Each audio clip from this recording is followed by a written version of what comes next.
अनमोल जन्म दिला गाई तुझे ओंकार फिटणार नाही। बोल कृष्ण कन्हैया लाल की जय। नमः पार्वती पते हर हर महादेव। या ठिकाणी महाराजांच्या व्यासपीठावरती आगमन झालेलं आहे आणि लवकरच सुंदरशा कथेला सुरुवात होईल। तरी सगळ्या मंडळींना पुन्हा एकदा विनंती, त्यांनी सुंदरशा कथेला रसवण करावं ही सगळ्या जनता जनार्दनांना विनंती आहे।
सर्वांनी आरती लावून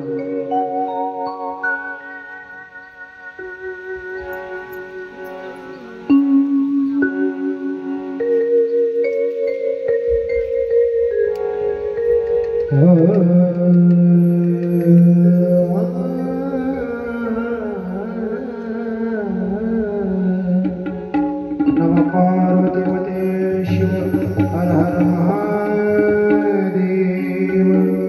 सुखकर्ता दुःखहर्ता भर्ता विघ्नाजी पूर्वे पूर्वे प्रेम गोपादाजी सर्वांगे संसार तुझे तुराजी कंठी जळगे माता मानाची जय देव जय हे मंगलमूर्ती वंदे मंगलमूर्ती दर्शन मात्रे माना चरणी मात्रे मान रामामूर्ती जय देव जय देव रत्ना खंडिता पारा गौरी भुवरा चंदनाची योगी हिरे जगदम गुण जुगत बला जन देनो गोरे चरणेला हरिया जय देव जय देव हे मंगलमूर्ती वंदे मंगलमूर्ती दर्शन मात्रे माना चरणी मात्रे मान रामामूर्ती जय देव जय नमो दर्पिका पर बंधना करण धुंड वक्र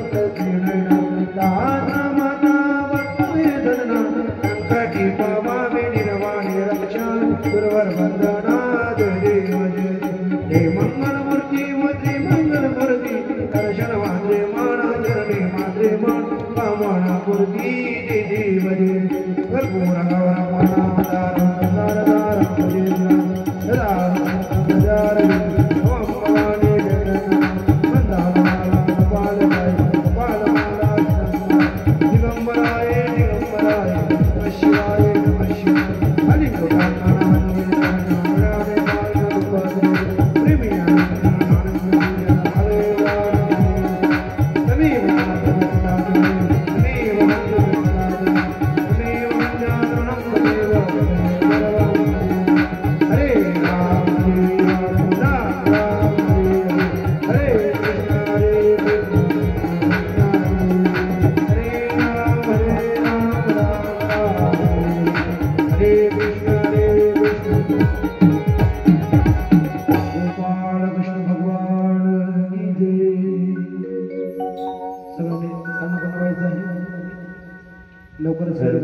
जय श्री राम।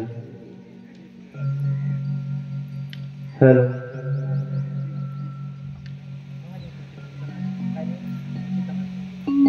हेलो श्री राधे श्री राधे थोड़ा कैसे आवाज हेलो हेलो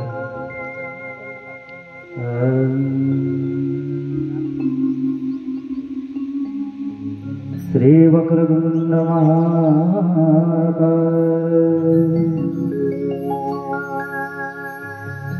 सूर्यकोटि समप्रभ निर्विघ्नं कुरु मे देव सर्वकार्येषु सर्वदा। मंगलम भगवान विष्णु मंगलम गरुड़ध्वज मंगलम पुंडरीकाक्ष मंगलाय तनूरे।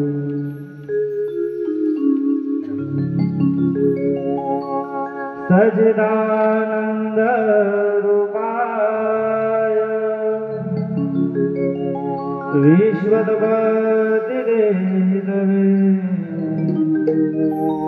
तापत्रय विनाशाय श्रीकृष्णाय वयं नमः। वसुदेव कंसकामर्दन देवकी परमानंद श्री कृष्ण वंदे जगद्गुरु। व्यासाय विष्णुरूपाय दासरूपाय विष्णवे नमो नमः। ब्रह्मविदये वसिष्ठाय नमो नमः। नमस्कार व्यासाय विशालबुद्धे कुल्लारविन्दाय भद्रमित्र ते त्वया भारततैलपूर्णा प्रज्वलितो ज्ञानमया कृते।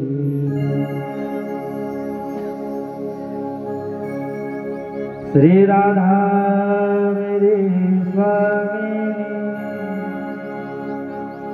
मैं राधो जी खुदा जन्म जन्म मोहिनी जय श्री शरण का निवास।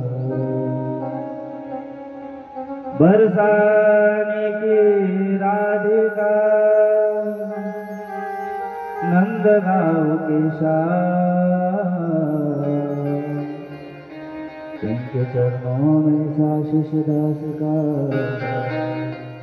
कोटि कोटि प्रणाम। राधा साधनायस राधा मन राधा मंत्रो रात्रीच राधा माझ्या विठोबाचा कैसा प्रेम भाव आपणाचे देव होय गुरु पढे देह भाव पुरावे वासना अंती ते आपणा बशियावे मागे पुढे उभा राही सांभाळीत आली आघात निवाराया योग क्षमा त्याचा जवळ वाटदार करून तुका म्हणे विश्वास जाई जामने दावे पुराण विचारून आदिनाथ गुरु सगळ सिद्धांत मच्छिंद्र दयाचा मुख्य शिष्य मच्छिंद्राने गोद गोरक्षासी केला गोरक्ष उडला गरी निवृत्ती श्री गुरुचरण सरोज रज निज मन मुकुर सुधार वरण रघुवर विमल जसो जोदायक प्रचार बुद्धिहीन तनु जानिके सुमिरु पवन कुमार बल बुद्धि विद्या देहु हरो कलेश विकार मुख करो निवास पडगुर गयसी गिरी यत कृपातमहे वंदे परमानंद माधव आदि पुरुषा तुला भजदिन जे तुला भजदिन त्याहे न तुकारशिना आकाश दानिया पिता धरतरी दानिया या एक सुमरण करता तरले दिन हे काय चिरभवना ऐसा परितार बापया भक्ती जीवा पाताळी पूजा शेषाच मीर्तलोके पूजा या ज्योतीचे स्वर्गी जोडल्या दोन्ही हात तीरलोकी पूजा झाली सात कृष्ण म्हणावा श्री कृष्ण महाराज गोपाळ कृष्ण भगवान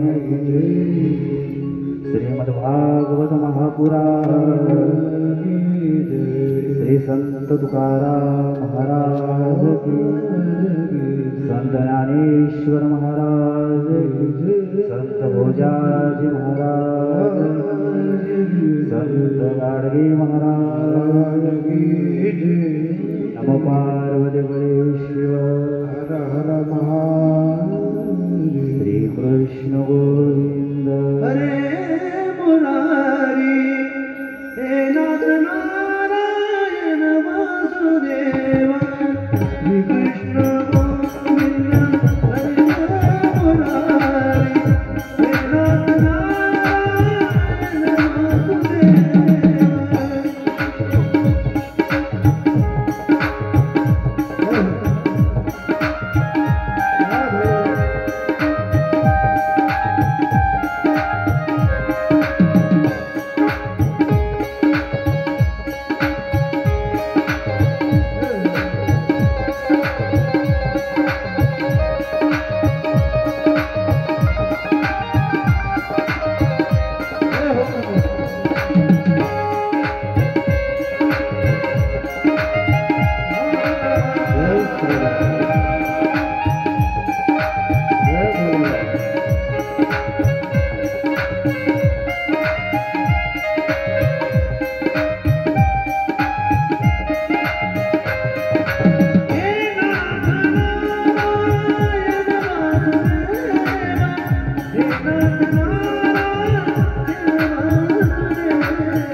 चरचरमध्ये वास करणारा माझ्या हृदय विराजमान सर्व माझा सकळ भगवंत अवधूत ग्रामनेता राष्ट्रदेवता विठ्ठल भगवान रुक्मिणी माता सर्व संत समाज गुरु शरण मोरे महाराज बाबू महाराज आणि माताचा ते संत समाज या सर्वांना वंदन करून आजच्या या द्वितीय दिवसामध्ये प्रथम सत्रामध्ये आपण प्रवेश करत आहोत. भागवताचे आराध्य देव श्री कृष्ण भगवान भोले बाबा यांना या व्यासपीठावर मी दंडवत करते.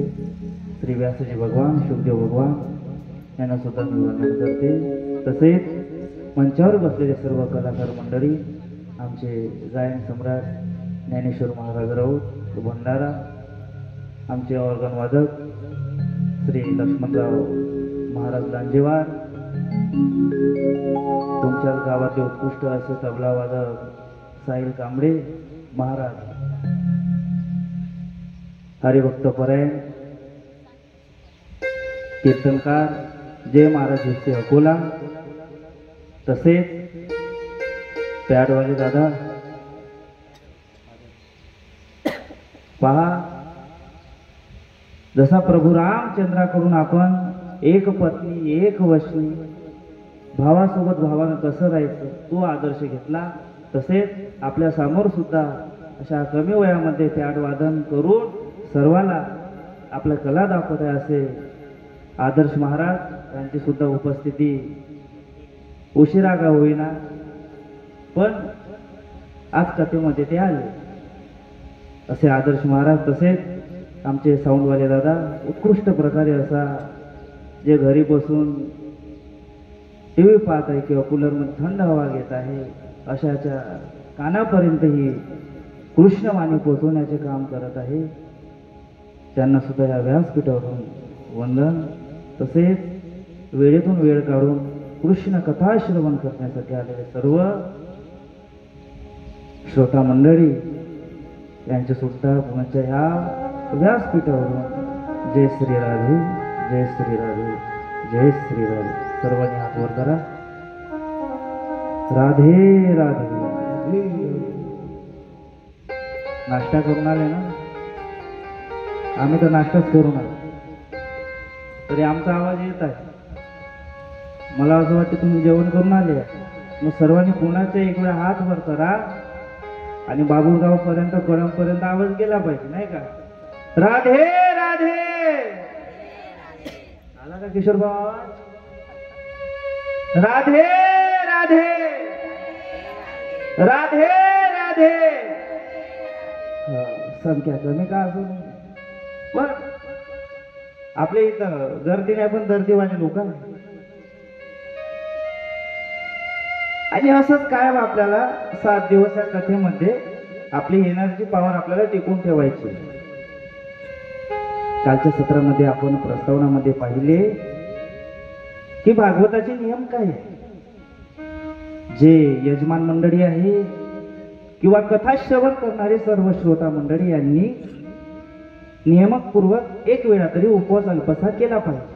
तर याच्यासाठी भागवत शास्त्रामध्ये नियम सांगितले आहे की ज्यावेळी आपण एखादी पदार्थ किंवा अन्न प्राशन करून या कथेमध्ये येत असतो त्यावेळी निद्रा देवीचं या ठिकाणी आगमन होतं. एक दिवस निद्रा देवी भगवान कृष्णाची सेवा करत होती. कोणाची सेवा करत होती? भगवान कृष्णाची. आणि भगवान कृष्ण त्या निद्रा देवीला प्रसन्न झाले आणि निद्रा देवीला वर मागण्यासाठी सांगितले कृष्णाने.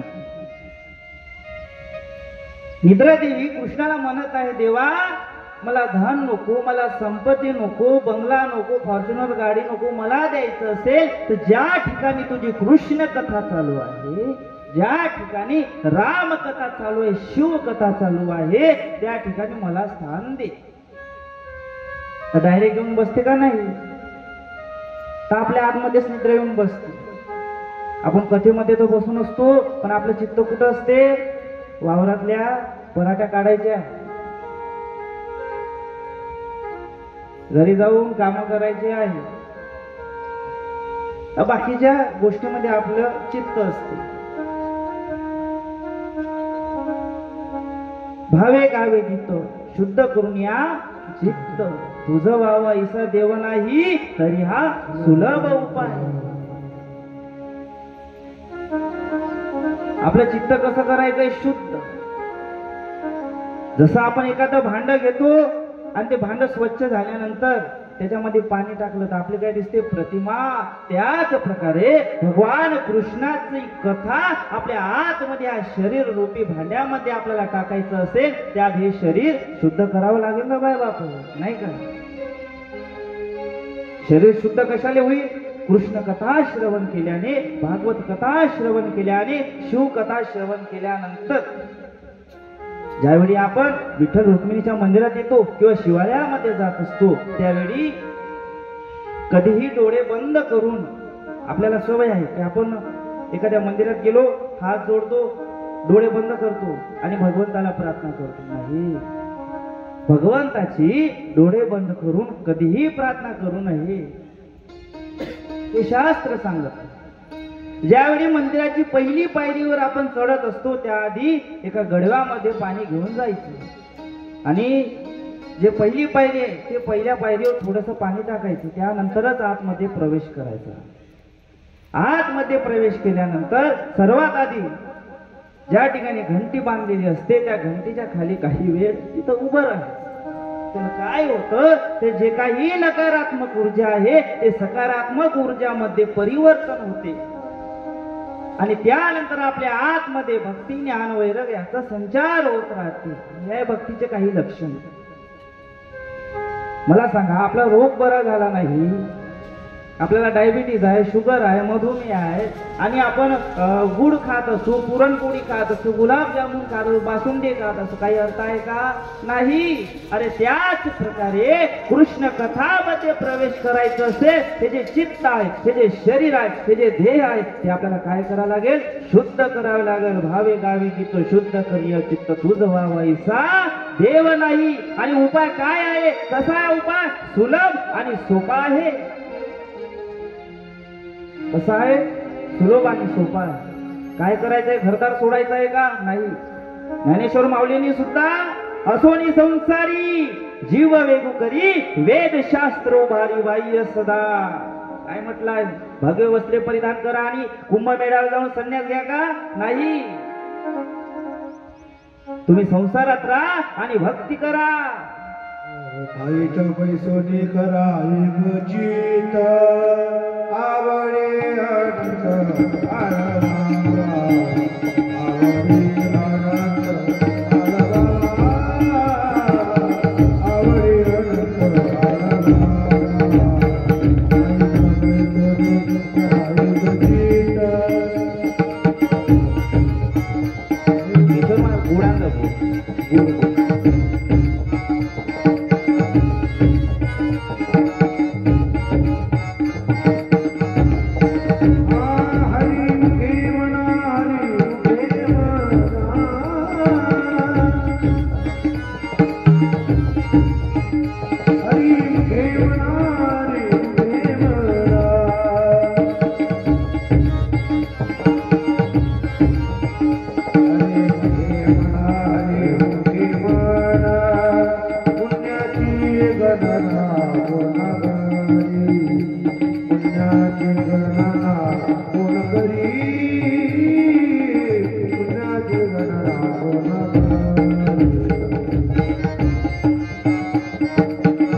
हो. कसं करावं लागेल? चित्त शुद्ध. बोले गोपाळ कृष्ण भगवान की जय. श्रीमद भागवत महापुराण की जय. हे जे चित्त आहे ते शुद्ध करावं लागेल, त्याशिवाय भगवंताची कृष्णाची भक्ती होऊ शकत नाही. कृष्ण कथेला प्रथम स्कंद ते 9व्या स्कंदापर्यंत भगवान कृष्णाच्या 22 अवताराचं वर्णन आलं.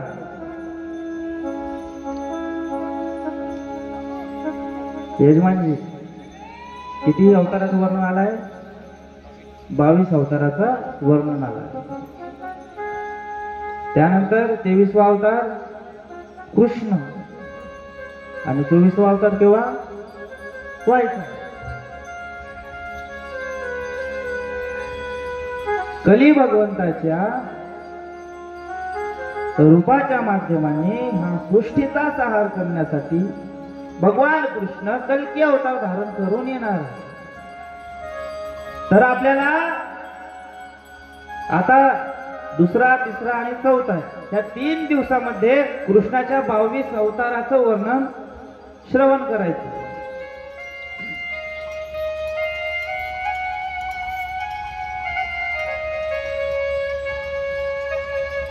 तर भागवताचे जे महात्म्य आहे त्यामध्ये नारद आणि भक्ती हिची कथा येते. घर बनवण्याआधी सर्वात आधी आपल्याला फाउंडेशन मजबूत बनवावं लागतं. घराचा जो जोता आहे ते मजबूत बनवावं लागतं. त्यानंतरच घर त्या फाउंडेशनवर राहू शकत, टिकू शकते.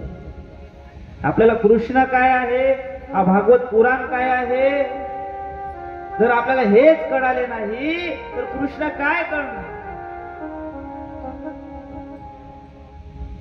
भागवताचा 10वा स्कंद हा भागवत ग्रंथाचा प्राण आहे. काय आहे? प्राण. कृष्णाला समजण्यासाठी आधी कृष्णाच्या अवताराला समजावं लागेल कृष्ण काय आहे. त्यानंतर गोकुळातल्या लीला, कृष्ण लीला हे आपल्याला कळू शकते. आता कृष्ण लीलामध्ये काय आहे? भगवान कृष्णाने गोवर्धन पर्वत कळंगडीवर आपल्या धारण केलं. भगवान कृष्णाने 16,108 पत्न्या केल्या. ज्यावेळी नारद मुनी भगवंताच्या दिनचर्यामध्ये आपल्या भगवान कृष्णाचं दर्शन घेण्यासाठी राजवाड्यामध्ये जातात, तर 16,108 पत्न्यासाठी भगवान कृष्णाने जे राजवाडे बांधले होते त्या सर्व राजवाड्यामध्ये भगवान कृष्ण एकच वेळेस एकाच ठिकाणी प्रत्येक ठिकाणी उपस्थित होते. ते पाहून नारद मुनी सुद्धा चक्रावून गेले. ही लीला आपल्याला शक्य का नाही? कोणी म्हणे महाराज भगवान कृष्णाने 16,108 पत्न्या केल्या होत्या, आम्ही 1-2 केल्या तर चालतील का? नाही. कृष्णानं गोवर्धन पर्वत धारण केलं, आपण करू शकतो का? नाही. म्हणून कृष्णाला समजण्यासाठी सर्वात आधी आपल्याला भागवताचे महात्म्य कळणे महत्वाचे आहे. भागवताच्या महात्म्यामध्ये नारद आणि भक्तीची कथा येत आहे. एक दिवस नारद मुनी भ्रमण करत करत तिन्ही लोकांमध्ये फिरत होते.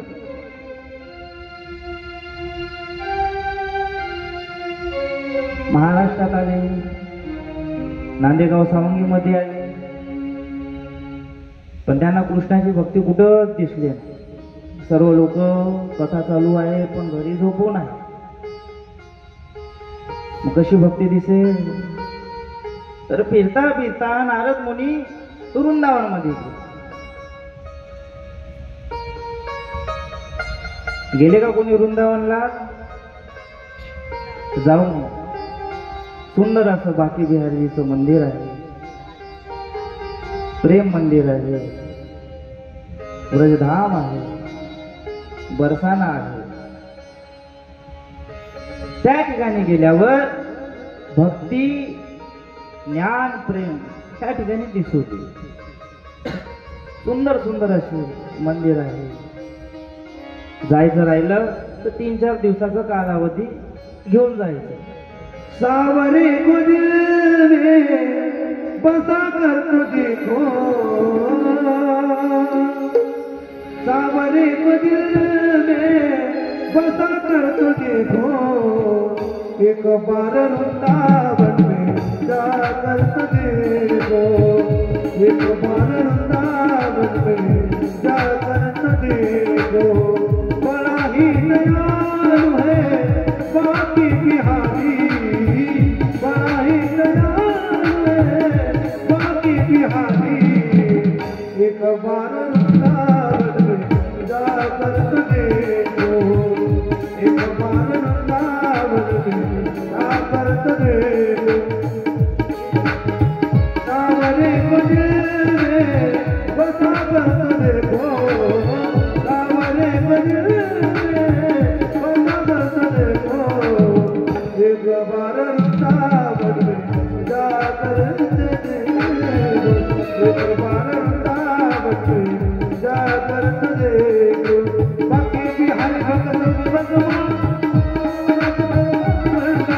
बाकी बिहारी भक्त बिहारी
एक बार वृंदावन में जाकर देखो, एक बार वृंदावन में जाकर देखो, सावरे मुझे बता देखो, सावरे मुझे बता देखो, दुनिया से मन को हटा कर देखो, दुनिया से मन को हटा कर देखो, बाकी हर भगत भगवान सदा मरना, बाकी हर भगत भगवान सदा मरना, सावरे बजे बता कर देखो, सावरे बजे बता कर देखो, एक बार सावन में जाकर देखो, एक बार सावन में जाकर देखो,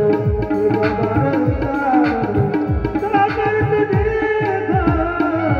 देखो। बोले गोपाळ कृष्ण भगवान की वृंदावनामध्ये जाऊन त्या ठिकाणी ज्ञान दिसणार नाही, फक्त काय दिसणार? भक्ती. आणि भक्ती जोपर्यंत जागृत होत नाही तोपर्यंत कृष्ण हे आपल्याला कळत नाही. ते तितकंच सत्य. आपल्याला वाटतं आपण भक्ती करत आहोत थोडा वेळ, आणि भक्तीमध्ये माझ्या इतका भक्त कोणीच नाही. मी रोज विठ्ठलाच्या मंदिरामध्ये येतो, योगी 28 विटेवर उभा, रोज आरती कर. तो कृष्णाला देखावी भक्ती आवडत नाही, कृष्णाला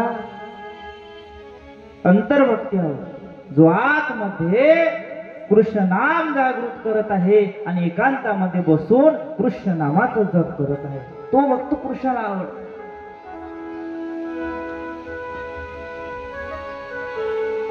नारद मुनी फिरत फिरत वृंदावनामध्ये आले. त्यांची दृष्टी एका स्त्रीकडे जाते. सुंदर अशी स्त्री असते. तिच्या जवळ जाते तर तिच्या मांडीवर दोन असे एक वृद्ध पुरुष निद्रिस्त अवस्थेमध्ये नारदाला दिसते. त्यांना आश्चर्य वाटते की ही स्त्री कोण आहे, हे दोन पुरुष कोण आहे. त्या स्त्रीच्या जवळ जाते आणि त्या स्त्रीला नारद मुनी विचारते की तू कोण आहे, ह्या निर्जन स्थळी काय करत आहे.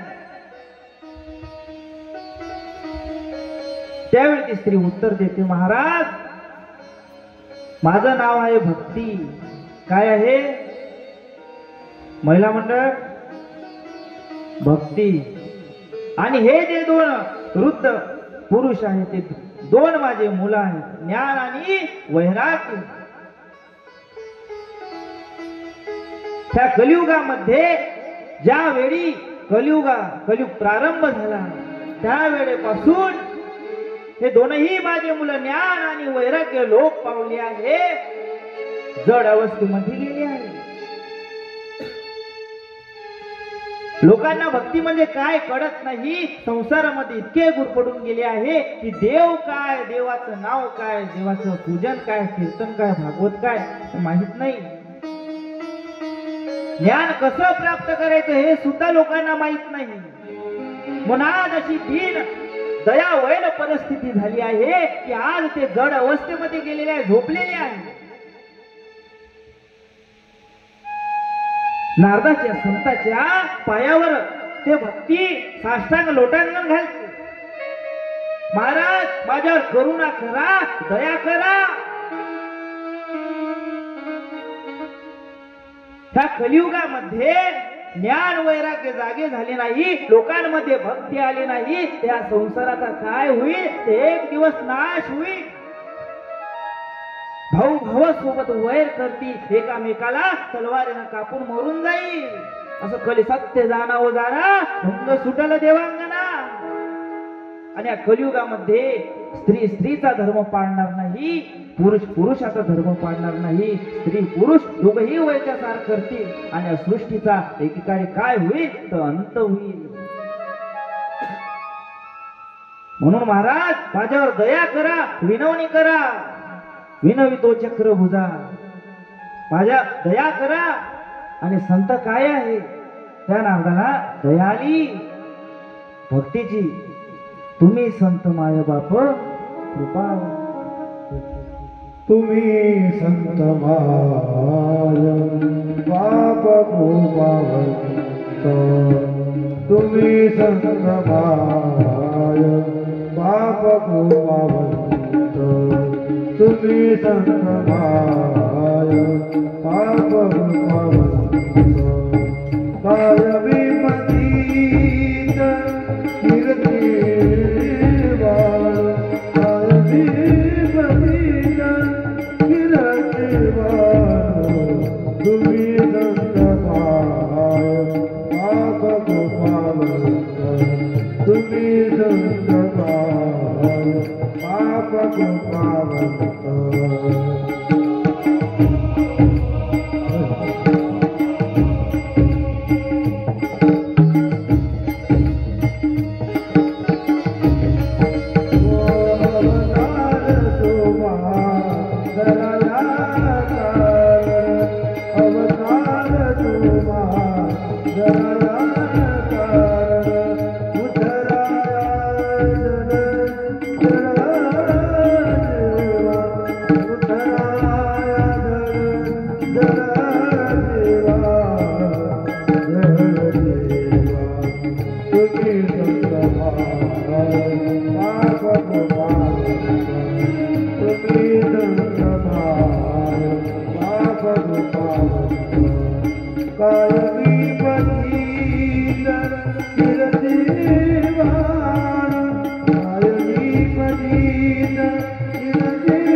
तुम्ही संत माय बाप कृपा. महाराज माझ्यावर दया करा आणि आम्हाला हे जे ज्ञान वैराग्य आहे यांचं जडत्व नष्ट होण्यासाठी काहीतरी उपाय सांगा. आपण संताच्या पायावर मस्तक ठेवले, मस्तक हे पायावरी या वार करी संताची. सर्व दुःख पीडा दारिद्र्य आपल्या जीवनातल्या आयुष्यातील दूर होते माय बाप हो. म्हणून संताची नेहमी संगत करावे. संताच्या संगती मनोमार्ग. मनाला मार्ग प्राप्त होते जर आपण संताच्या संगतीमध्ये गेलो. आणि ते एखाद्या दुर्जनाची संगत केली तर त्या दुर्जनाची संगत प्राप्त करून आपल्या आयुष्यामध्ये दुःख येईल, याशिवाय दुसरं काहीच येत नाही माय बाप हो. जर आपण संताची संगत केली तर राक्षसाचा मुलगा प्रल्हाद होऊ शकतो. ध्रुव भक्ती करून ध्रुव पदाला प्राप्त होऊ शकते. अशा भक्तीमध्ये श्रेष्ठत्व आहे, अशा भक्तीमध्ये पद आहे. प्राप्त केले तर कृष्ण भक्तीमध्ये एक गुण अशी कृष्ण कथा आहे. तर कृष्णाला समजण्यासाठी आधी कृष्णाला आपण काय आहे, कृष्ण काय आहे हे समजणे महत्वाचे. नारदाला त्या भक्तीची दया आली तर काय उपाय करायचे. 4 वेद, 6 शास्त्र, 18 पुराण, 6 उपनिषद सर्व वाचून काढले तरी भक्ती ज्ञान वैराग्य यांना जडत्व आले नाही. शेवटी भगवद्गीता ही वाचली तरी त्यांना चेतन अवस्था प्राप्त झाली नाही. दिव्य एक आकाशवाणी झाली आणि त्या आकाशवाणीतून गर्जना झाली. नारद तू 4 वेद 6 शास्त्र ऋग्वेद, यजुर्वेद, सामवेद, अथर्ववेद, भगवद्गीता नारद पुराण, ब्रह्म पुराण, गरुड पुराण, ब्रह्म वैतन्य पुराण, लिंग पुराण, कोणतेही पुराण वा तर या ज्ञान वैराग्य भक्तीला मोक्ष प्राप्त होणार नाही, चेतन अवस्था प्राप्त होणार नाही. याचा एकच उपाय आहे, ते आहे श्रीमद भागवत पुराण. बोले श्रीमद भागवत महापुराण की. श्रीमद भागवत पुराण. आणि त्यावेळी नारद शोधत भ्रमण करू राहिले पृथ्वीवर. त्यावेळी त्यांना सनत कुमार मिळाले आणि सनत कुमाराला विनंती केली, ज्या ज्या ठिकाणी, ज्या ज्या वेळी, ज्या ज्या आश्रमावर, ज्या ज्या महाराजापाशी नारद कुमार जायचे, नारद मुनीचं नाव ऐकलं सर्व संत ऋषी घाबरून पडून जायचे. कारण नारद मुनी कोणता प्रश्न विचारेल याच्यामध्ये काही संशय नाही. सनत कुमार मिळाले आणि सनत कुमारांनी त्यांना उपदेश केला, नारद, जर ज्ञान वैराग्याला भक्तीला मोक्ष प्राप्त करून द्यायचं असेल तर श्रीमद भागवताचं वाचन केलं पाहिजे. आणि त्यावेळी सनत कुमार हे मुख्य वक्ते म्हणून नारदाला आणि भक्ती ज्ञान वैराग्याला कथा ऐकवण्यासाठी ते व्यासपीठावर विराजमान झाले. सर्वांना कळाले की सनत कुमार श्रीमद भागवत कथा सर्वांना ऐकवत आहे, श्रवण करवत आहे. आणि सर्वांना दूर दूर पर्यंत वार्ता गेली. सर्व नद्या, सर्व ऋषी मुनी, सर्व संत समाज त्या ठिकाणी गोळा झाले. मुख्य यजमान म्हणून नारद मुनी त्यांच्या समोर आसन टाकून बसले. ज्ञान भक्ती वैराग्य सर्वांच्या आतमध्ये प्रवेश केले. त्यावेळी सुतजी प्रश्न करतात की या जीवनामध्ये जर तरुण जायचं असेल तर काय करायचं आहे, हे सर्वात आधीचा मुख्य प्रश्न. सनत कुमार सांगत आहे की जर आपल्याला देवाला काही मागायचं असेल तर काय मागायचं? भक्ती प्रेमाविन ज्ञान नको देवा, भक्ती प्रेमाविन ज्ञान नको देवा, भक्ती प्रेमाविन ज्ञान नको देवा, भक्ती प्रेमाविन ज्ञान नको देवा.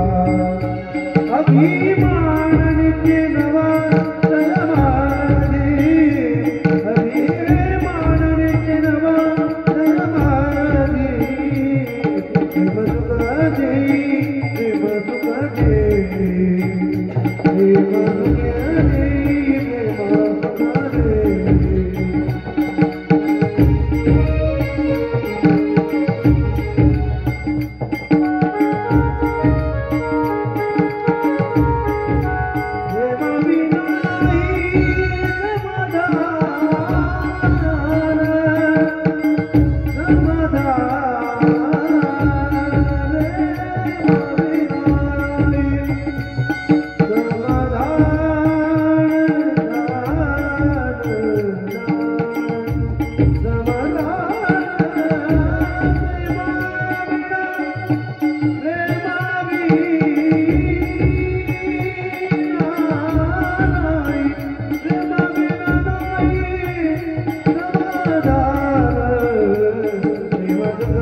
प्रेम सुख दे, प्रेम सुख दे, प्रेम सुख दे, प्रेम सुख दे. भक्ती प्रेमाविना ज्ञान नको देवा. देवायला मागायचं असेल तर भक्ती मागा, मागायचं असेल तर प्रेम मागा, ज्ञान मागा. नाहीतर इतर संसारातल्या गोष्टी भगवान कृष्णाला मागून द्यायचं असेल तर प्रेम दे, भक्ती दे. आणि सनत कुमारांनी नारद मुनीला कथा श्रवण ऐकवली, कथा ऐकवली. आणि ते कथा श्रवण करून ज्ञान आणि वैराग्य पुन्हा ते चेतन अवस्थेमध्ये आले आणि भक्तीमध्ये ते नृत्य करत आहे, ते नाचू राहिले. विठ्ठल माझा माझा, विठ्ठल माझा माझा माझा माझा माझा, विठ्ठल माझा मी विठ्ठलाचा.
अशा प्रकारे ज्ञान आणि वैराग्य त्यांना चेतन अवस्थेमध्ये आले आणि कृष्ण कथेमध्ये विठ्ठल नामामध्ये देव नृत्य करत आहे.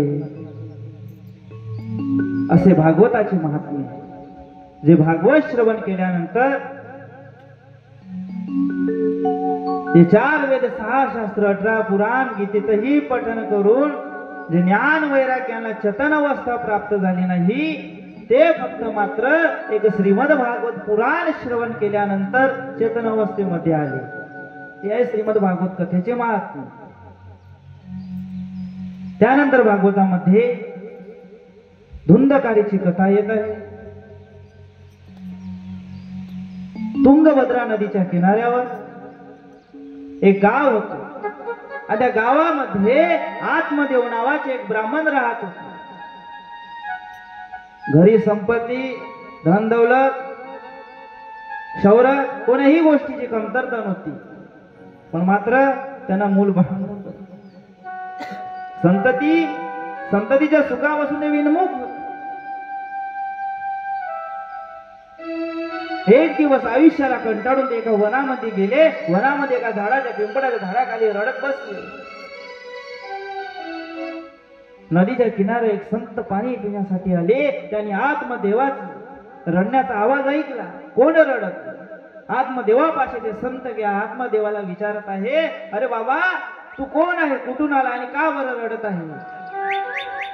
त्यावेळी आत्मदेव त्या संताच्या पायावर पडते आणि त्या संताला विनविते, महाराज माझ्यापाशी सर्व गोष्टी आहे, संपत्ती आहे, धन दौलत आहे, तरी मला मूल नाही.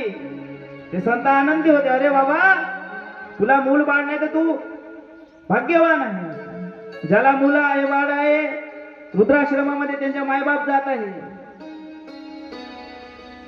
लाताना मारते, हाताने मारते, घराच्या बाहेर हाकलून देते. अरे तुझं तर भाग्य आहे की तू भक्ती करण्यामध्ये मोकळा आहे. तू कृष्णाची भक्ती कर, रामाची भक्ती कर. पण ज्याला पुत्र संततीचा पडदा ज्याच्या डोळ्यासमोर आला आहे त्याला ज्ञान वैराग्य ह्या गोष्टी कळणार का? नाही. महाराज काही करा पण मला असं वरदान द्या की जेणेकरून मला संतती होईल. आता त्या आत्मदेवाच्या हट्टासमोर संत नतमस्तक होते. ठीक आहे, आता तुझी इच्छा आहे ना, तर ठीक आहे, हे घे फळ आणि हे फळ घे, तुझी जे पत्नी असेल त्या पत्नीला तू खाऊ घाल आणि तुला संतती प्राप्त होईल. आत्मदेव आनंदी होते, घरी येते. आत्मदेवाच्या पत्नीचं नाव आहे धुंदली. अरे जिच्या डोळ्यासमोर मोह माया बंद याचा पडदा आला आहे ती आहे धुंदली. आत्मदेव धुंदलीला ते फळ खाण्यासाठी देत.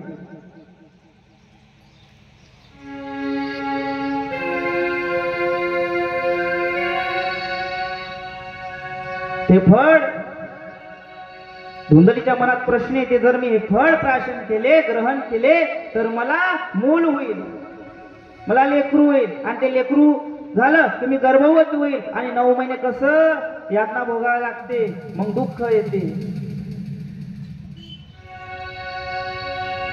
मला पथ्य पाळावे लागेल नाही का? मग तिने काय केले, आणि एक दिवस असे तिच्या घरी तिची बहीण आली होती. तिच्या बहिणीला सर्व वृत्तांत ते धुंदली सांगते आणि तिची बहीण त्या धुंदलीला म्हणते, काही काळजी करू नको, मी सुद्धा गर्भवती आहे. हे जे फळ आहे ना, तुझ्या घरी जे गाय आहे त्या गायीला तू टाकून दे, आणि माझं जे बाळ आहे ते 9 महिन्यानंतर मी तुला देईन. आणि फक्त तू एक काम कर, 9 महिने काय कर, ऍक्टिंग कर की मी गर्भवती आहे. आणि पाहता पाहता 1 2 3 असे 9 महिने पूर्ण होऊन जाते आणि धुंदलीच्या बहिणीला इकडं असं एक मूल जन्माला येते. आणि धुंदलीचा बहिणीचा पत्नी त्या मुलाला धुंदलीला सुपूर्द करते आणि काही धन घेऊन त्या धुंदलीचा बहिणीचा पती आपल्या गावी निघून जाते. आणि त्याच वेळी त्या क्षणी जो फळ त्या संतांनी धुंदलीला खाण्यासाठी आत्मदेवाला दिले होते ते फळ खाऊन जे आत्मदेवाच्या घरची जे गाय होती ते सुद्धा एका सुंदर अशा मुलाला जन्म देते. आणि त्या मुलाचे नाव आहे गोकर्ण भगवान. बोले गोकर्ण भगवान. आणि सुंदर असं पहा, गायीच्या पोटातून ते बाळ जन्माला येते. शरीर तर हुबेहूब व्यक्ती माणसासारखं असते, मात्र कान गायीसारखे असते. म्हणून आत्मदेवाने त्या बाळाचे नाव ठेवले आहे गोकर्ण. काय ठेवले आहे?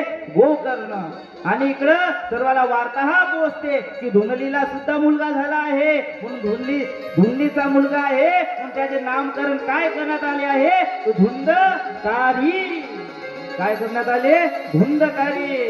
सर्व गावामध्ये आनंद झाला की ज्या आत्मदेव 70-80 वर्ष झाला त्याच्या घरी बाळ जन्माला नव्हतं, आता त्याच्या घरी एका गायीने सुद्धा मूल दिला आहे आणि धुंदलीला सुद्धा मूल झाला आहे.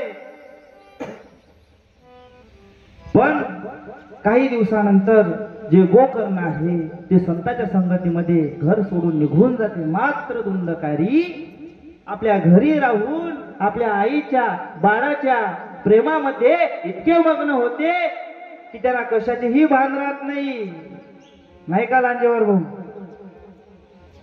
लक्ष ज्या प्रकारे अर्जुन एका मासुडीच्या डोळ्यामध्ये बाण सोडते लक्ष केंद्रित केले तसे सुद्धा आपले लक्ष कृष्ण कथेमध्ये केंद्रित केले पाहिजे. मन माझं चंचल बापा भलतीकडे जाय, आदे पुरुष महाराज मनाला पक्क बांधावं. हे जे मन आहे आपलं पक्क मन बुद्धी पक्क बांधलं पहा त्या योग्यानं. कृष्ण कथेमध्ये बसल्यानंतर मन आपलं पक्क असलं पाहिजे, म्हणून मन आपलं कधीही भटकू देऊ नये. म्हणून महत्वाचा मुद्दा काय आहे, आपला विषय कोणता चालू होता, तो विषय चालू असा होता की ज्यावेळी गोकर्ण भगवान संतांच्या संगतीमध्ये वेदाध्ययन करण्यासाठी निघून जाते, समाज दुनिया भ्रमण करण्यासाठी निघून जाते, मात्र आपल्या आईच्या छत्रछायेखाली राहून धुंदलीचा मुलगा आईच्या प्रेमामुळे लाडामुळे पुन्हा पदभ्रष्ट होऊन जाते. आपले वडील ब्राह्मण होते, वेदांत संपन्न होते, वेदांतचार्य होते, पण एकही गुण आपल्या वडिलाचा आला नाही. मात्र त्याच्यामध्ये काय गुण आले, आपल्या आईचे गुण आले. लक्षात घ्या, 12 वर्षापर्यंत मुलाला कधीही मारून काय सॉरी त्याच्या उलट कर, 12 वर्षापर्यंत मुलाला चूक करत असेल त्याला मारून सुद्धा समजवा, पण 12 वर्ष पूर्ण झाले की मुलाला हात सुद्धा लावू नये. अरे ज्यावेळी मडकं भाजलं की ते पुन्हा आपण घडवू शकत नाही, त्याच प्रकारे मुलगा एक 12 वर्षाचा झाला की त्याच्या मनावर आपण बदल करू शकत नाही. म्हणून भक्त प्रल्हाद सुद्धा ज्यावेळी पाठशाळामध्ये शिकण्यासाठी जात होते त्यावेळी सुद्धा नारायण नारायण नारायण विष्णू विष्णू कृष्ण कृष्ण असाच जप करत होते. आणि काय झालं, संतांच्या संगती मनोमार्ग गती, जे राक्षसाचे मुलं होते ते सुद्धा भक्त प्रल्हादाच्या संगतीमध्ये संत होऊन गेले. देव पाहायची गेलो आणि देव होऊन आलो. म्हणून कृष्ण कथा श्रवण करण्यासाठी आम्ही कृष्ण कथा श्रवण कृष्णाची कथा ऐकण्यासाठी गेलतो, पण एक दिवस नक्की असा येईल की आपण स्वतः कृष्णमय होऊन शिवमय होऊन येईल. असा दिवस आपल्या आतमध्ये जीवनामध्ये आला पाहिजे. महाराज सासू की माला मी सिमरू में, सासू की माला से सिमरू में कृष्ण नाम, सासों की माला से सिमरो में कृष्ण नाम, सासों की माला से सिमरो में कृष्ण नाम, सासों की माला से सिमरो में कृष्ण नाम. अपने मन की मैं ना जानो, सीखे मन की जान, अपने मन की मैं ना जानो, सीखे मन की जान, सासों की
पिया है जीता है हार जीता है हार प्रेम का प्यारा जगत पिया है जीता है हार जीता है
बोले गोपाल कृष्ण भगवान श्रीमद्भागवत महापुराण की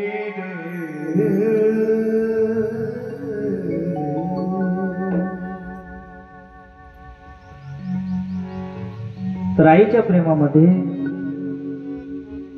धुंदकारी दिवसेंदिवस वाईट मार्गावर जात आहे.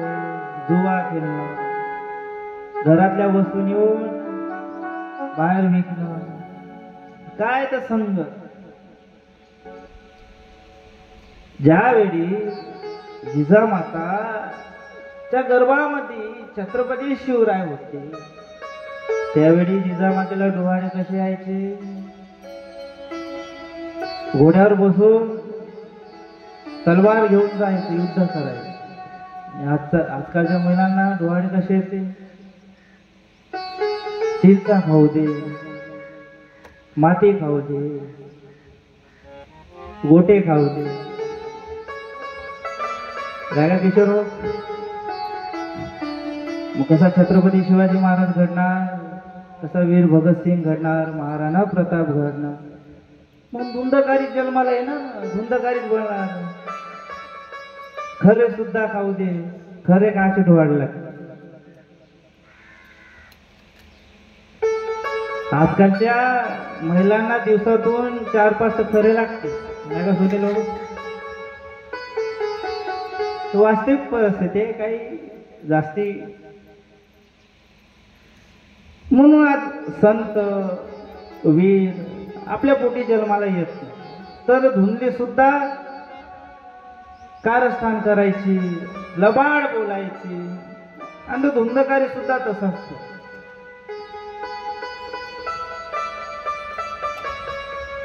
त्याने शिक्षण घेतले नाही, वेदांत अध्ययन केले नाही. फक्त त्यानं काय केलं? चोऱ्या केल्या. आत्मदेव धुंदकारीच्या वरकुंकावर त्रासून घर सोडून निघून जाते. काय करणार? असा ज्याला मुलगा आहे तो काय करणार? मात्र आता धुंदली घरी राहत. आणि एक दिवस धुंदकारी आपल्या आईला छळते, मला पैसे दे, मला जुगार खेळायचा आहे, नाहीतर मी तुला मारेल. आज अशीच परिस्थिती सुद्धा झाली आहे. तो धुंदकारीच्या त्रासावून धुंदली एक दिवस घरच्याच विहिरीमध्ये उडी टाकून आपला जीव संपवून टाकला. ज्याला असं मूल बाळ आहे त्या मायबापानं सुद्धा करावं का? शुद्ध बीजापोटी फळे रसाळ गोमट. अरे बीजच कसं असेल तर फळ सुद्धा कसं होईल नाही का? शुद्ध बीजापोटी फळाळ. म्हणून योग्य संस्कार आपल्या मुला बाळांना असो. धुंदली आपल्या घरच्या विहिरीमध्ये उडी टाकून आपले जीवन संपवून टाकते. मात्र आता धुंदकारी राहिला तो 5 वैश्यासोबत विवाह करतो. त्या 5 वैश्याला आपल्या घरी घेऊन येते. ते 5 वैश्य कोण आहे? विषय वासना आहे, 5 इंद्रिय आहे. जसं नाचवाल तसं आपण नाचू. आणि त्या 5 वैश्यांच्या इशाऱ्यावर धुंदकारी नाचू राहिला. आणि एक दिवस धुंदकारी एका राजाच्या महालामध्ये चोरी करून ते सोन्याची थैली घेऊन पळू लागतो. त्याच्या मागे काही सैनिक लागते आणि पळत पळत तो धुंदकारी आपल्या राहत्या घरी येऊन लपून जातो. त्या 5ही वैश्यांना सर्व वृत्तांत धुंदकारी सांगतो. आणि त्या 5ही वैश्याला वाटते की राजाचे सैनिक आले तर या धुंदकारी सोबत आपल्याला सुद्धा पकडून घेऊन जाईल. म्हणून काय करते ते 5ही वैश्या? त्या धुंदकारीला मारून टाकते. काय करते? मारून टाकते. सर्वात आधी त्याच्या गळ्याला दोरी बांधते आणि घरामध्ये लटकून टाकते. तरीही त्याचा प्राण जात नाही. मग काय करते? तर सळसळत्या अशा अग्नीमध्ये त्याला टाकते आणि अंती त्या धुंदकारीचा प्राण निघून जातो. आणि त्या 5ही वैश्या त्या राजाच्या घरचं चोरलेलं धन घेऊन त्या ठिकाणाहून निघून जाते. आणि तसाच त्याचा तो देह घरामध्ये ते 5ही वैश्य कोरून त्या ठिकाणी गाडून ठेवतो. आणि कालांतराने त्याचा जे प्रेत आहे, जे आत्मा आहे, ते प्रेत होऊन जाते आणि संपूर्ण गावामध्ये लोकांना त्रस्त भयभीत करत राहत. सर्व गावातले नागरिक, गावात लोक सर्व भयभीत होऊन जाते. आणि असाच एक दिवशी सर्व जग भ्रमण करून वेदांत अध्ययन करून गोकर्ण भगवान आपल्या गावामध्ये येते. गावातल्या लोकांकडून गोकर्ण भगवंताला संपूर्ण वृत्तांत कळते. आणि गोकर्ण भगवान आपल्या राहत्या घरी येते. आणि घराच्या अंगणामध्ये एक बाज टाकून विश्राम करते. रात्रीची वेळ असते, मध्यान्ह काळ असते. आणि गोकर्ण भगवंतासमोर धुंदकारीची प्रेत येऊन विशाल असं रूप घेऊन धुंदकारी गोकर्ण भगवंतासमोर प्रकट होते. मात्र गोकर्ण भगवान घाबरत नाही. गोकर्ण भगवान त्या प्रेताला विचारते, तू कोण आहे? त्यावेळी तो धुंदकारी म्हणतो, दादा मी धुंदकारी आहे, तुझा भाऊ आहे. त्यावेळी गोकर्ण भगवान म्हणजे तुझी अशी दशा का झाली आहे? तू काय केले दादा? काय सांगू, माझे कर्म चुकले. म्हणून माणसाने कर्म आपले बलवान ठेवले पाहिजे. जर आपले कर्म चुकले तर आपण प्रेत योनीमध्ये जाऊ, पिशाच योनीमध्ये जाऊ. त्याच प्रकारे धुंदकारीची सुद्धा प्रेत पिशाच झाला होता. दादा मला या प्रेत योनीतून सोडव, काही कर, उपाय कर. अनेक संतापाशी गोकर्ण भगवानला ते मार्ग विचारते, पण कोणीही मार्ग सांगत नाही. त्यावेळी एक संत भेटते, गोकर्ण भगवंताला विचारते, सांगते की महाराज तुम्ही एक करा, तुम्ही सूर्यदेवाची आराधना करा. त्यावेळी गोकर्ण भगवान सूर्यदेवाची आराधना करते आणि सूर्यदेव गोकर्ण भगवंताच्या तपश्चर्येला प्रसन्न होऊन त्यांना सांगते की तू श्रीमद भागवत कथेचं पठन कर, श्रीमद भागवत कथा श्रवण कर. सर्वात आधी श्रीमद भागवत कथा कोणी कोणाला सांगितली? ब्रह्मदेवाने नारदाला सांगितली, नारदाने मनूला सांगितली, नंतर भगवान सूर्याला सांगितले आणि नंतर व्यास भगवंताला सांगितले, व्यास भगवंतांनी शुकदेव भगवंताला सांगितले आणि शुकदेव भगवंतांनी परीक्षित महाराजांना सांगितले. आणि त्यानंतर आपल्या इतर जनसामान्य माणसापर्यंत त्या श्रीमद भागवत कथेचा प्रसार आणि प्रचार झाला. आणि गोकर्ण भगवान आपल्या राहत्या घरी येते, ज्या ठिकाणी धुंदकारीचा मृत्यू झाला. धुंदकारीची प्रेत येऊन जमिनीमध्ये, त्या ठिकाणी गोकर्ण भगवान घरामध्ये स्वच्छ संपूर्ण घर करून टाकते. सर्वांना निमंत्रण देते की ह्या ठिकाणी श्रीमद भागवत कथेचं आयोजन करण्यात येत आहे, सर्वजण श्रीमद भागवत कथा श्रवण करण्यासाठी या. आणि ठरल्याप्रमाणे तिथी वेळ कालखंड सर्व नक्षत्र एका जागी येते. व्यासपीठ तयार करण्यात येते आणि व्यासपीठावर मुख्य वक्ता म्हणून गोकर्ण भगवान श्रीमद भागवत कथा सर्वांना श्रवण करण्यासाठी विराजमान होते.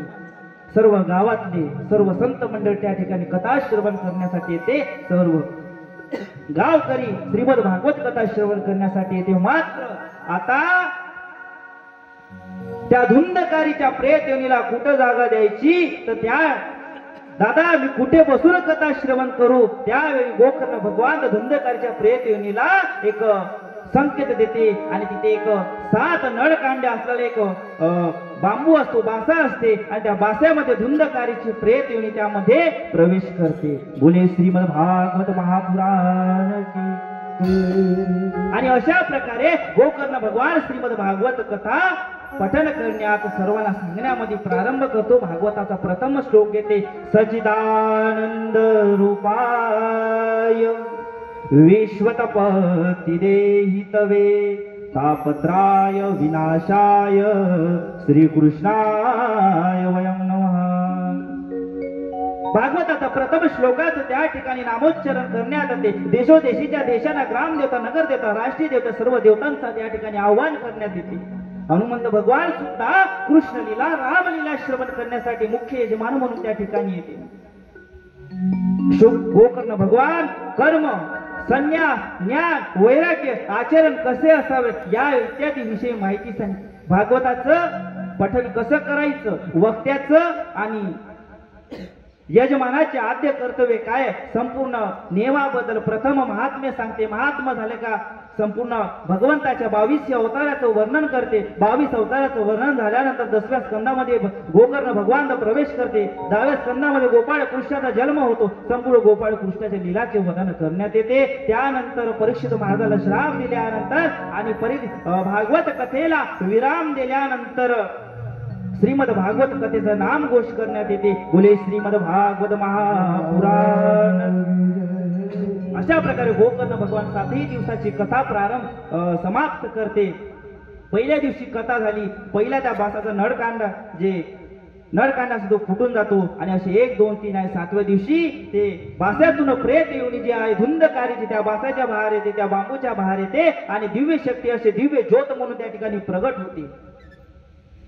आणि धुंदकारीला नेण्यासाठी भगवान विष्णूचे, भगवान नारायणाचे 2 दिव्य असे सुवर्ण अलंकार परिधान केलेले 2 पार्षद त्या ठिकाणी ते गोकर्ण धुंदकारीला घेण्यासाठी. आणि यम सुद्धा आपले 2 पार्षद पाठवतो कोणाला, धुंदकारीला नेण्यासाठी. त्यावेळी भगवान नारायणाचे विष्णूचे यमाच्या दूताला म्हणते तुम्ही धुंदकारीला घेऊन जाऊ शकत नाही. यमाचे दूत दोघांचा वार्तालाप चालू आहे. नारायणाचा पार्षद आणि यमाच्या पार्षदाचा दोघांचाही वार्तालाप चालू आहे. यमाचे दूत सांगत आहे नारायणाच्या पार्षदाला की या धुंदकारीने आपल्या आईला मारले, आपल्या बापाला छडले, गावातल्या सर्व लोकांना छडले, इतके पाप केले, जुगार केले, महास्वर्गात कसा जाईल, वैकुंठ गोलोक धाम मध्ये कसा जाईल, याची ते जागा नरकामध्ये आहे. आणि श्रीमद भागवत मध्ये एकूण 28 प्रकारच्या नरकाचं वर्णन केलं आहे. किती प्रकारच्या नरकाचं वर्णन केलं आहे? एकूण 28 प्रकारच्या नरकाचं वर्णन केलं आहे. शिवमहापुराणामध्ये 128 प्रकारच्या नरकाचं वर्णन केलं आहे. अलग अलग वेगवेगळ्या प्रकारच्या नरकाचं वर्णन केलं आहे. तर ह्या नरकामध्ये कोण जीव जाते? जो आपल्या आई वडिलाची सेवा करत नाही, जो भागवतामध्ये येऊन कृष्ण कथा श्रवण करत नाही, मुखाने भगवंताचं नाम श्रवण करत नाही, पायाने भगवंताच्या मंदिरामध्ये जात नाही, डोळ्याने भगवंताच्या मूर्तीची मूर्त पाहत नाही आणि जिभेने भगवंताचं भजन गात नाही, कीर्तन भाग गात नाही, असे 128 प्रकारच्या नरकामध्ये सर्वांची प्रेत जाते असे श्रीमद भागवताच्या महात्म्यामध्ये सांगितले आहे. बोली श्रीमद भागवत महापुराण. अशा प्रकारे त्यावेळी भगवान नारायणाचे दूत त्या यमाच्या दूताला सांगते, याने आयुष्यभर पाप का केले नाही, कर्म का केले नाही, पण शेवटी याच्या प्रेताने श्री कृष्ण कथा श्रीमद भागवत कथा श्रवण केली आहे आणि ते श्रवण करून हा पुढचा अधिकारी बनतो जाण्यासाठी, तो बनतो गोलोक धामामध्ये जाण्यासाठी. आणि अशा प्रकारे धुंदकारीच्या प्रेतयोनीला एका दिव्य विमानामध्ये बसून नारायणाचे दूत गोलोकामध्ये घेऊन जाते आणि अशा प्रकारे धुंदकारीच्या प्रेतयोनीला मरूनही मोक्ष प्राप्त होतो. म्हणून असे महात्म्य असलेला या श्रीमद भागवत कथेची आहे. गीता काय शिकवते? जगायचे कसे हे गीता शिकवते आणि मरायचे कसे हे श्रीमद भागवत शिकवते आणि मेल्यानंतर शिवलोकात वैकुंठ धामात कसे जायचे हे श्री शिवमहापुराण आपल्या सर्व मानव जीवाला समजते. म्हणून मानवाच्या जीवा जरा विचार कर, काही हा मानव जन्म पुन्हा नाही रे नरदेहा. म्हणून भक्ती, ज्ञान, वैराग्य याची जोड आपल्याला असली पाहिजे महाराज. आणि असे श्रीमद भागवत कथेचे महात्म्य आहे. आणि सर्व श्रोता मंडळी गोकर्ण भगवंताला प्रश्न विचारत आहे, महाराज आम्ही पुण्य केले, आम्ही देवाची भक्ती केली, मग आम्हाला देवाचे पाशन नेण्यासाठी का आले? नारदाचे दिव्य विमान, नारायणाचं दिव्य विमान घेण्यासाठी आम्हाला का नाही आले? मग याच्या धुंदकारीच का गेला, आम्ही सुद्धा का गेले नाही? त्यावेळी गोकर्ण भगवान सर्व मानव समाजाला सांगत आहे की तुम्ही भक्ती केली, पण कशी? दिखावी केली. मनी नाही भाव म्हणे देवा मला, मनी नाही भाव म्हणे देवा मला पाव, मनी नाही भाव म्हणे देवा मला पाव, देव शान भेटायचा नाही रे, देव बाजारचा भाजीपाला नाही रे, देव बाजारचा भाजीपाला नाही रे, देव बाजारचा भाजीपाला नाही. मनी नाही भाव म्हणे देवा मला पाव, मनी नाही भाव म्हणे देवा मला पाव, देव शान भेटायचा नाही रे, देव बाजारचा भाजीपाला नाही रे, देव बाजारचा भाजीपाला नाही रे.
बोले श्रीमद भागवत महापुराण की जय. श्री कृष्ण भगवान की.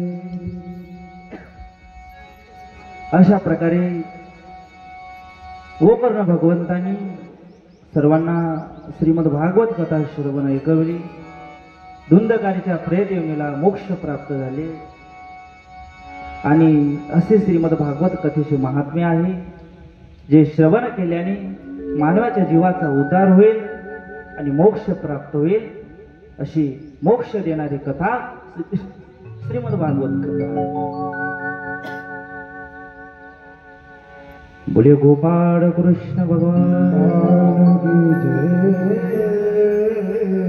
त्यानंतर शौनक आदी ऋषींचा सुतांना प्रश्न आहे. त्यानंतर भगवंताच्या अवताराचे वर्णन आले आहे. इथून महात्म्य स्टॉप होत, भागवताचे महात्म्य समाप्त होत आणि इथून आता भागवताला प्रारंभ होत. भागवताचे स्कंद किती? एकूण 12 स्कंद. आणि आता प्रथम स्कंदामध्ये आपण सर्वजण प्रवेश करत आहोत. बोले गोपाळ कृष्ण भगवान की जय. भगवान विष्णूचे अवतार किती? 24 अवतार. आणि 24 अवतारापैकी मुख्य अवतार किती आहे? 10 अवतार.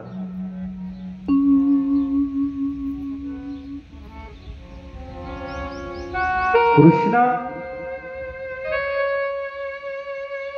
ज्या वेळी धर्माचं रक्षण करण्यासाठी, आपल्या भक्तावर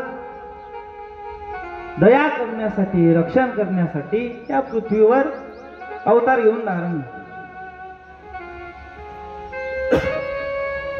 भगवंतांनी अवतार घेतला मत्स्य अवतार, त्यानंतर वराह अवतार,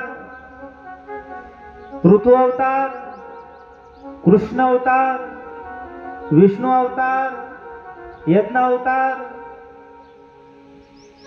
व्यासांचा अवतार, कल्की अवतार, बुद्ध अवतार, असे कृष्णाचे 24 अवतार आहेत. आणि सर्वांचं वर्णन आणि एक एक अवतार आता कृष्ण कथेमध्ये होईल, भागवतामध्ये. ते समोर आपल्याला श्रवण करायला मिळेल. ज्यावेळी आता महाभारताचा प्रसंग येतो.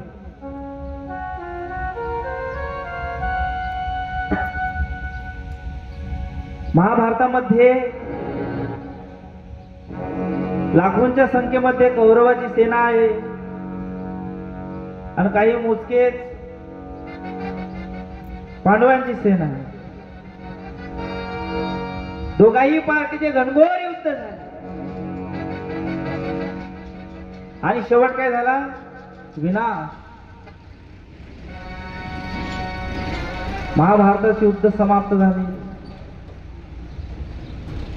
भगवान कृष्ण द्वारकेला निघून जाते. यदुवंशाचा नाश होतो. सर्वांना कळते की कृष्ण आता परमधामाला गेले आणि 5ही पांडव स्वर्गरोहणाला निघून जाते.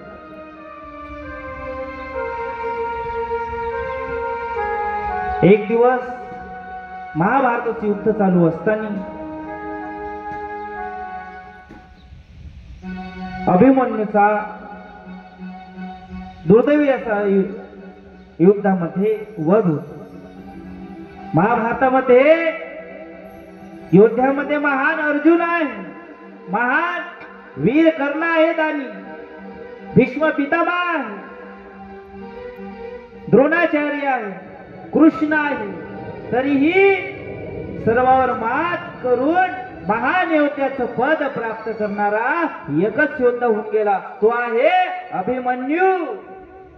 अरे आईच्या गर्भामध्ये चक्रव्यूह कसं तोडायचं त्याने शिकलं, मात्र त्या चक्रव्यूहाच्या बाहेर निघण्याची कला त्याने शिकली नाही आणि त्याच कलेमुळे तो त्या युद्धामध्ये दुर्दैवी अंत झाला.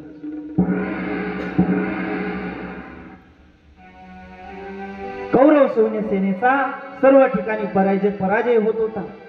त्यावेळी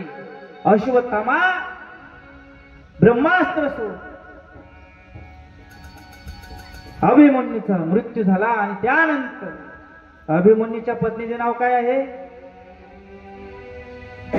महिला मंडळ गेल्या वर्षी सुद्धा कथा सांगितली आहे का लक्षात? उत्तराच्या गर्भामध्ये परीक्षित महाराज गर्भामध्ये आहे. पांडवाचं वश नष्ट करण्यासाठी अश्वत्थामा त्या उत्तराच्या गर्भावर ब्रह्मास्त्र सोडतो. कृष्णाला कळते की आता परीक्षित उत्तरा धोक्यामध्ये आहे. सर्व 5 अर्जुन, भीम, नकुल, सहदेव, युधिष्ठिर भगवान कृष्णाच्या पायावर पडते. देवा, जसे तुम्ही आमच्या 5चे रक्षण केले, 5 जणांचे रक्षण केले, तसे अभिमन्यूच्या पुत्राचे सुद्धा तुम्ही रक्षण करा. आणि त्याच्या विनंतीला मान देऊन भगवान कृष्ण उत्तरेच्या गर्भामध्ये विष्णू चक्र आवर्तन म्हणून त्या ब्रह्मास्त्राला निष्फळ करते आणि ते ब्रह्मास्त्र निष्फळ करून परीक्षिताचे रक्षण करते. अरे ज्याचा जन्मही झाला नाही त्या परीक्षिताचे रक्षण भगवान कृष्ण गर्भामध्ये जाऊन करते. आणि म्हणून त्या बाळाचे नाव परीक्षित ठेवण्यात येते, कारण ज्याने आईच्या गर्भामध्ये परीक्षा दिली म्हणून त्याचे नाव परीक्षित ठेवण्यात आले. बोले परीक्षित महाराज की. नंतर समोर परीक्षित महाराजांचा जन्म होतो. 5ही पांडव द्रौपदी स्वर्गरोहणासाठी निघून गेल्यानंतर परीक्षित महाराजावर संपूर्ण हस्तिनापुराचा राज्यकारभार सोपवून जोपर्यंत परीक्षित महाराज या पृथ्वीवर होते तोपर्यंत जो कलियुग आहे तो पृथ्वीवर येऊ शकला नाही. कारण परीक्षित महाराज धर्म, दान, दया सर्व गोष्टी करत होते, यज्ञ करत होते. आणि असाच एक दिवस प्रसंग परीक्षित महाराज आपल्या घरी एकांतामध्ये बसलेले असताना घरामध्ये फिरता फिरता त्यांना एक खोली दिसली. त्या खोलीमध्ये त्यांनी प्रवेश केला. त्या भंडारगृहामध्ये प्रवेश केल्यानंतर त्यांना एक भौमासुराचा मुकुट दिसला. युद्ध करून भौमासुराचा तो मुकुट आणला होता आणि त्यांची इच्छा झाली की तो हिरा रत्न जडित तो मुकुट परिधान करायचा. आणि ते म्हणतात ना, खाली दिमाग शैतान का दिमाग होता है, त्याच प्रकारे परीक्षित महाराज निवांत असल्यामुळे त्यांची इच्छा झाली की तो मुकुट धारण करायचा. परीक्षित महाराजाने तो भौमासुराचा मुकुट आपल्या मस्तकावर धारण केला आणि जे घडायचे नाही ते घडले. आणि दुसऱ्याची वस्तू, संपत्ती, धन संपत्ती पहा, जो गावाचं, देवाचं आणि जो भावाचं खातो तो आयुष्यामध्ये कधी सुखी राहत नाही. त्याच प्रकारे परीक्षित महाराजांच्या मनामध्ये सुद्धा खूप बुद्धी आली की आपण शिकार करायला जायचं. लक्षात घ्या, जो राजा प्राण्यांची रक्षा करायचा त्याच्या मनामध्ये आज विचार आला की आपण आज प्राण्यांची शिकार करायची. घोड्यावर बसले, हातामध्ये तलवार घेतले आणि परीक्षित महाराज वनामध्ये गेले. वनामध्ये दिवसभर फिरले तरी त्यांना एकही शिकार, एकही प्राणी सापडला नाही. याच्या मागचे कारण काय? जो भक्ती करतो, जो भगवंतावर प्रेम करतो, देवही सुद्धा त्याची मदत करते. देवानं एकही त्याच्या हातातून पाप घडू दिलं नाही. पण मात्र शेवटी उन्हाळ्याचे दिवस चालू होते, त्यांचा गळा सुकून गेला आणि एका आश्रमाबाहेर गेले. त्या आश्रमाच्या आतमध्ये प्रवेश केल्यानंतर ते आश्रम कोणाचे होते तर ते आश्रम श्रमिक ऋषीचे होते. श्रमिक ऋषी भगवंताचं नाम जप करत होते.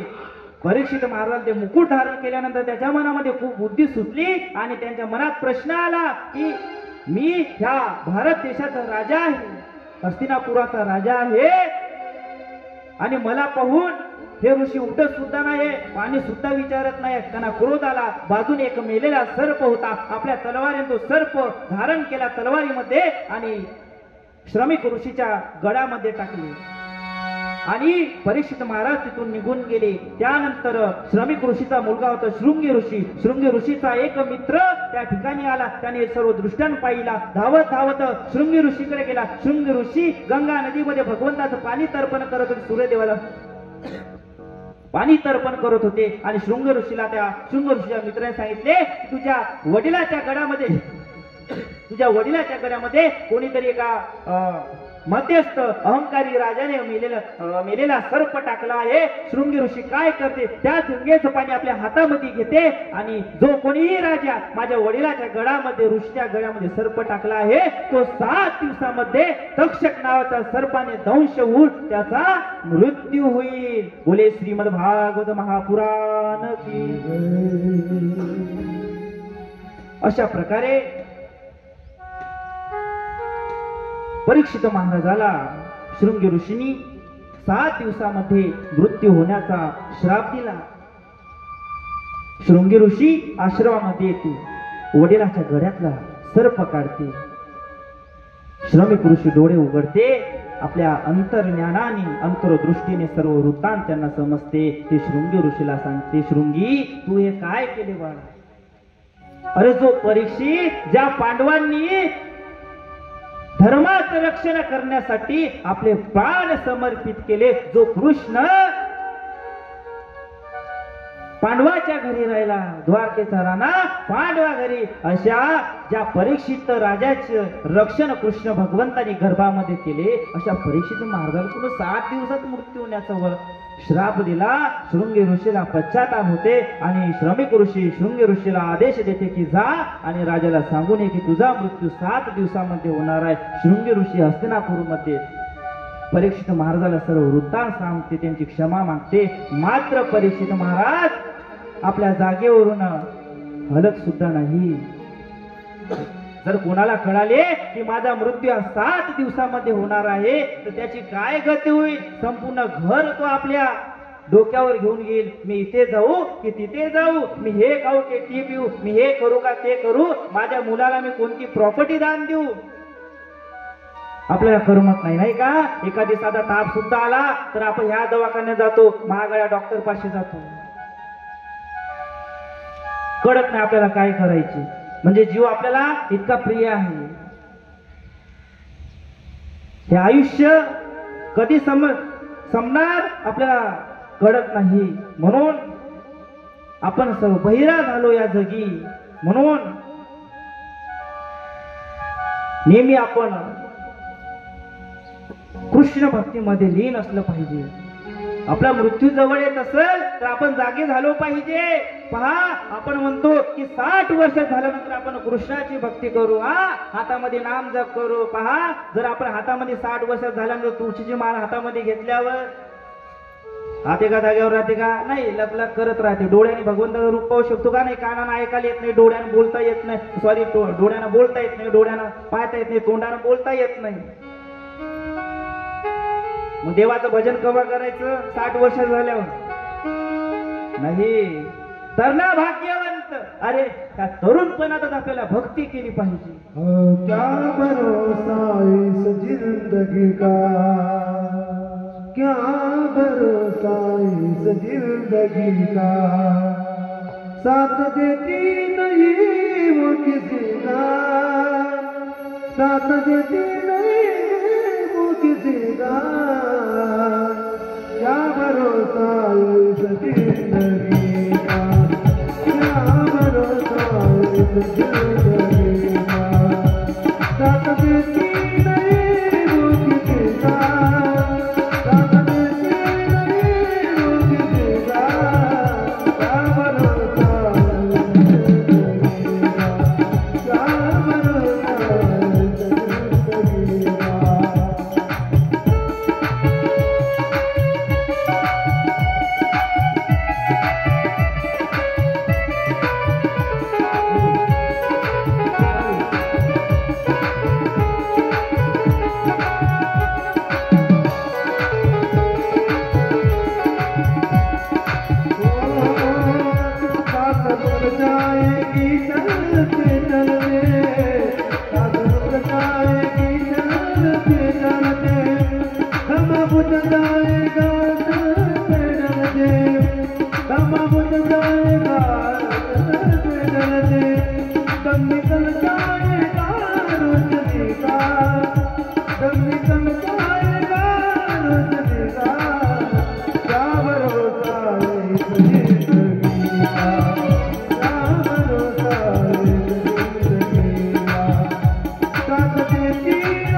श्रीमद्भागवत महापुराण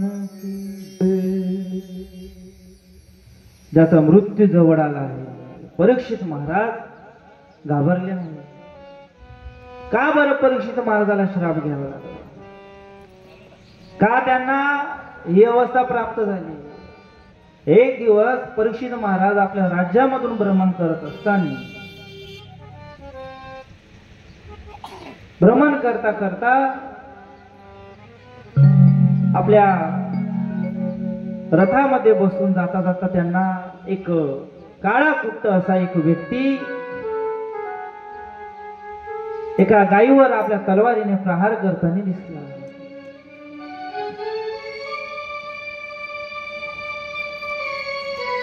एक बैल होता. तो बैल त्याचे तीनही पाय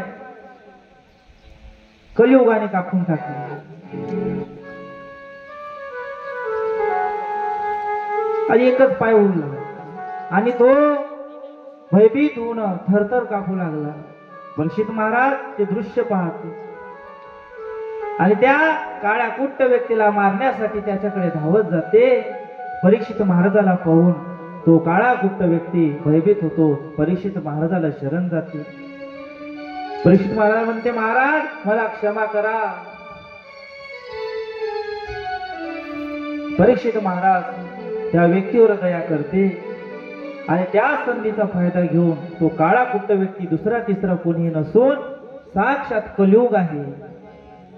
आणि तो कलियुग परीक्षित महाराजांना, मला इथून तुम्ही काढू नका, मला कुठेतरी स्थान द्या, मला जागा द्या. भगवंताची त्या नारायणाची आज्ञा असेल तेव्हाच मी या सृष्टीमध्ये आलो आहे. आणि परीक्षित महाराज त्याच्यावर दया करून त्याला 4 स्थळी त्याला स्थान देतात. पहिलं स्थान आहे सोने, ज्या ठिकाणी सोन आहे त्या ठिकाणी कलियुग आहे. दुसरं स्थान देतात स्त्री, ज्या ठिकाणी स्त्री आहे, जो स्त्रीच्या मोहामध्ये फसणार त्या ठिकाणी कलियुग आहे. तिसरं स्थान आहे मदिरा, म्हणजे दारू, जो दारू पिईल, जो मदिरा प्राशन करेल त्या ठिकाणी कलियुग आहे. आणि सर्वात शेवटचं आहे स्थान, चौथा आहे जुगार, जो जुगार खेळेल त्या ठिकाणी कलियुग आहे. असे 4 ठिकाणी सोनं चांदी दारू आणि जुगार, अशा 4 ठिकाणी कलियुगाला परीक्षित महाराजांनी वरदान दिलं होतं. आणि त्या सोन्याचं भौमासुराचं मुकुट परिधान करून परीक्षित महाराज वनामध्ये शिकार करण्यासाठी गेलं होतं. कारण त्यांच्या मस्तकावर सोने होते आणि सोन्याच्या ठिकाणी कलियुग आहे, म्हणून त्यांच्या मस्तकावर कलियुग धारण होतं. आणि त्या वेळेपासून कलियुगाला प्रारंभ झाला. आता परीक्षित महाराज विचलित झाले नाही, तर त्यांनी अनेक संतांना बोलवले. संतांना मार्ग विचारला की मी 7 दिवसात काय करू, मला मोक्ष प्राप्त कसे होईल. त्यांनी वैराग्य धारण केले, संपूर्ण राज्याचा त्याग केला. कोणीही त्यांना मुक्त मोक्ष प्राप्त करून देण्यामध्ये समर्थ नव्हतं. तर त्या ठिकाणी भगवंताने कोणाला पाठवले, तर शुकदेव भगवंताला पाठवले. झाकी तयार आहे का?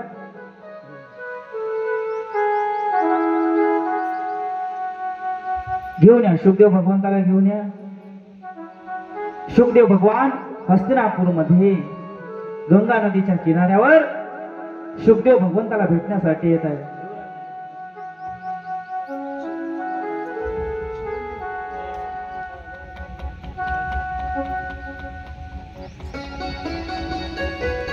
शुकदेव भगवान परीक्षित महाराजाला भेटण्यासाठी येत आहे. परीक्षित महाराजाला घेऊन या.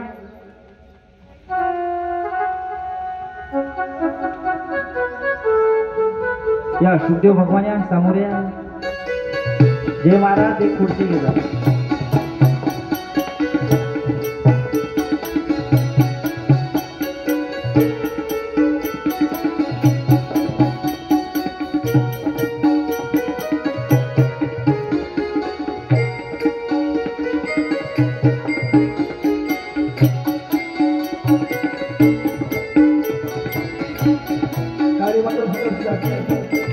आपला लेकीचा आनंद घ्या.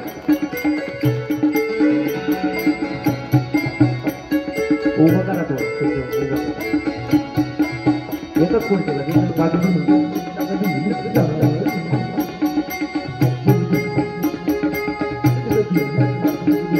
या परीक्षित महाराज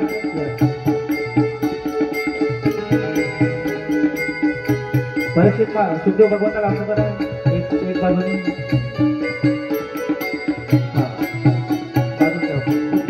आणि सुखदेव भगवंताला पाहून परीक्षित महाराज त्यांच्या मस्तकावर पडते. मस्तक हे पायावरी या वार करी संतांचे आणि सुखदेव भगवान त्यांना आशीर्वाद देते सदास्तु. आणि परीक्षित महाराज आपल्या जागेवर उभे होता आणि परीक्षित महाराज त्यांना विनवते, देवा आमच्यावर दया कर आणि मला मोक्ष प्राप्त कसं होईल, 7 दिवसामध्ये मला मोक्ष कसा प्राप्त होईल याचा उपाय सांगा. सुखदेव भगवान म्हणते, काही काळजी करू नका, श्रीमद भागवत कथा श्रवण केल्यानंतर मोक्ष प्राप्त होईल. आणि सुखदेव भगवान व्यासपीठावर बसतात आणि परीक्षित महाराजाला कथा ऐकण्यासाठी व्यासपीठावर विराजमान होतात. यजमान मंडळी, सुखदेव भगवंताची पूजा करा.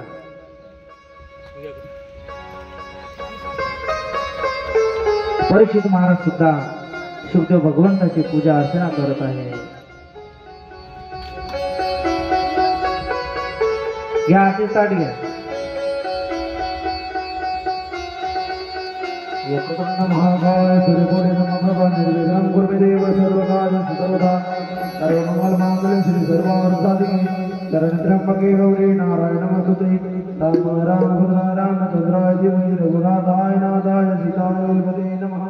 गुरु ब्रह्मा गुरु विष्णु गुरुदेवो महेश्वरा गुरु साक्षात् परब्रह्म तस्मै श्री गुरुवे नमः.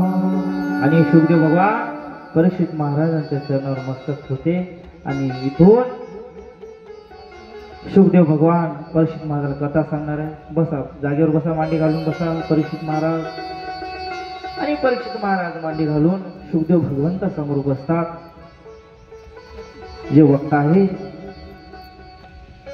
व्यासांचा मुलगा सुखदेव भगवान 12 वर्ष आईच्या गर्भामध्ये असून सुद्धा बाहेर आले नाही आणि जगाचं कल्याण करण्यासाठी सुखदेव भगवान क्षणात त्या पृथ्वीवर अवतरले असे सुखदेव भगवंत कथा सांगणार आहे. बोले सुखदेवजी महाराज. आणि इथून आता श्रीमद भागवत कथेला खऱ्या अर्थानं श्री कृष्ण गोविंद करा, भजन करा.